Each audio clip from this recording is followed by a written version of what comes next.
Halo, selamat datang di channel YouTube saya pada materi Whole of Government. Materi ini disampaikan untuk di Cluster BPSDM Sumatera Utara gelombang 30. Adapun data saya sebagai berikut. Apa itu Whole of Government? Berikut adalah pengertiannya.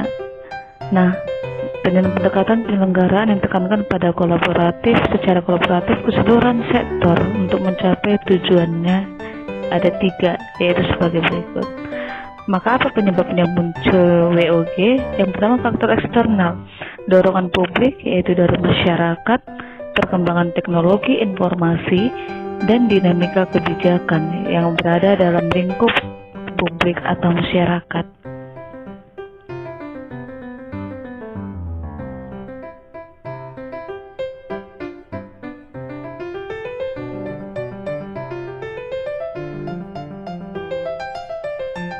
Yang berikutnya adalah faktor internal. Ada 2, yaitu ketimpangan kapasitas sektoral, artinya ada perbedaan SDM dalam sektor tersebut. Yang kedua adalah ego sektoral, di mana antar sektor selalu ingin saling menjatuhkan karena menganggap sektornya yang lebih baik dari yang lain. Berikutnya adalah latar belakang nilai, budaya, dan ada istiadat.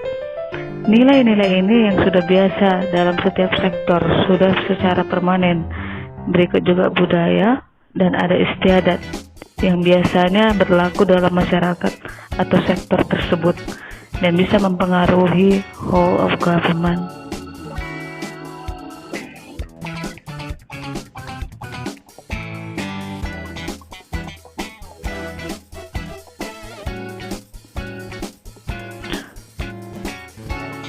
Nah, bagaimana pendekatan whole of government? Sebenarnya ada beberapa kategori: koordinasi, integrasi, dan kedekatan dan pelibatan. Nah, dalam tipe-tipe ini ada di dalam kategori koordinasi yaitu tipe penyertaan, dialog, joint planning, dan dalam kategori integrasi, joint working, joint venture, satellite. Sedangkan dalam kedekatan dan pelibatan ada aliansi strategis, union, dan merger.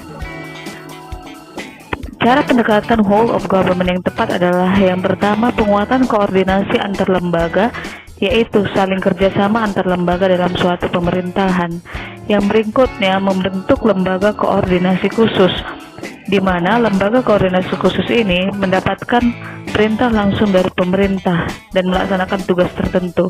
Membentuk gugus tugas, di mana gugus tugas ini tidak permanen dan ASN yang di dalamnya ditugaskan di luar tugas yang biasanya. Yang berikutnya adalah koalisi sosial, yaitu kerjasama sosial antar lembaga, baik dengan lembaga pemerintah maupun lembaga non-pemerintah.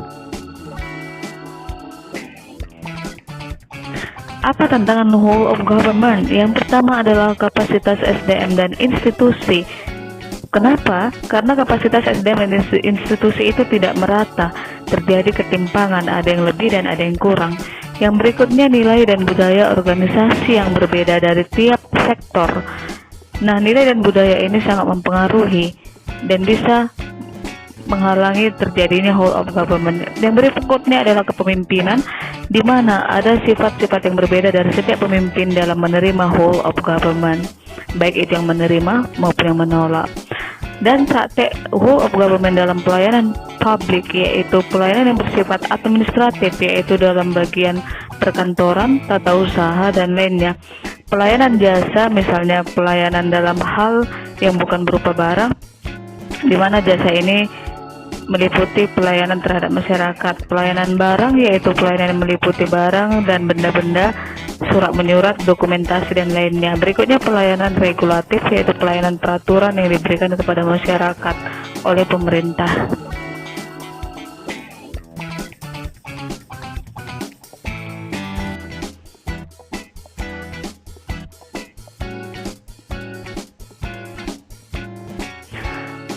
Apa saja 5 pola pelayanan publik? Yang pertama adalah pola pelayanan teknis fungsional, yang kedua adalah pola pelayanan satu atap, dan berikutnya pola pelayanan satu pintu, yang keempat pola pelayanan terpusat, ya, dan yang terakhir adalah pola pelayanan elektronik yang berbasis pada media elektronik atau internet. Dari kelima ini, biasa adalah pola pelayanan publik yang diberikan pemerintah pada masyarakat. Pola pelayanan ini juga biasa digunakan dalam whole of government dan digunakan sesuai adaptasi sektoral atau lembaga mana yang lebih sesuai.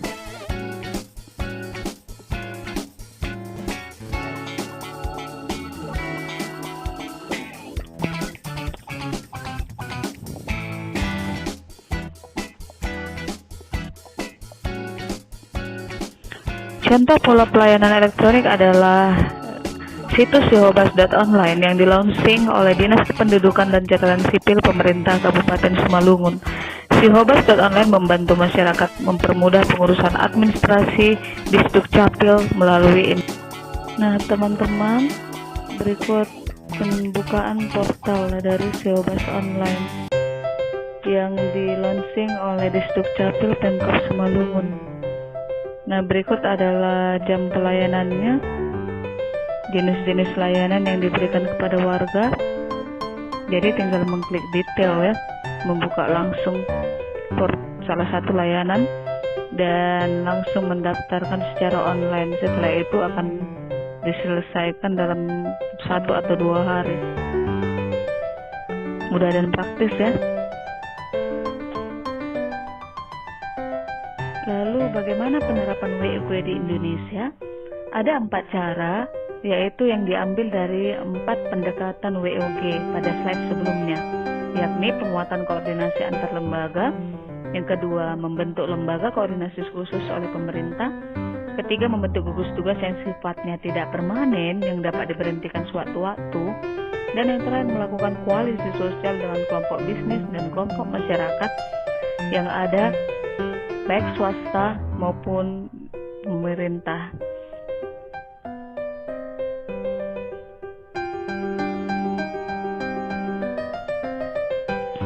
Salah satu contoh penerapannya ada loh di Indonesia, teman-teman, yaitu yang berikut adalah video OJK dan 13 lembaga yang dikoordinasi oleh pemerintah untuk mencegah investasi ilegal.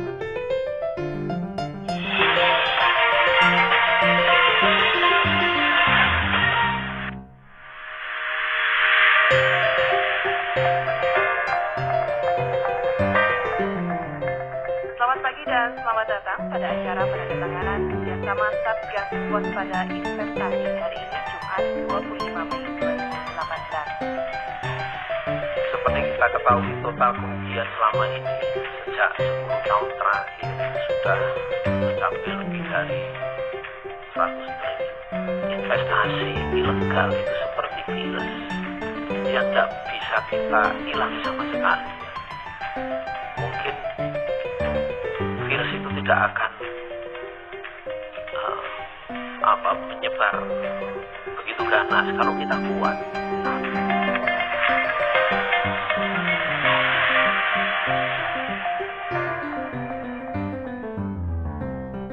Yang terakhir, tujuan administrasi pemerintahan berdasarkan Undang-Undang Administrasi Pemerintahan ada sekitar 7 poin. Yang pertama dan sampai yang keempat terlampir pada slide. Tujuan-tujuan ini harus dicapai dalam bentuk yang pendekatan termasuk whole of government tadi. Jadi, diusahakan pada seluruh lembaga atau sektor, baik pemerintah maupun swasta, untuk mencapai tujuan tersebut.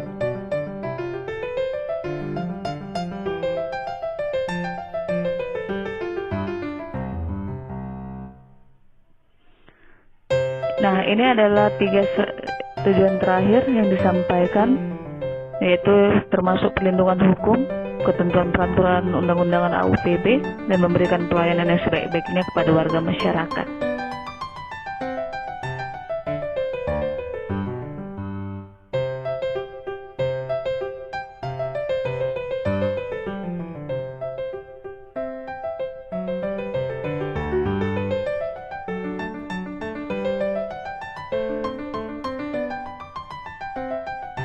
Sampai jumpa di materi berikutnya.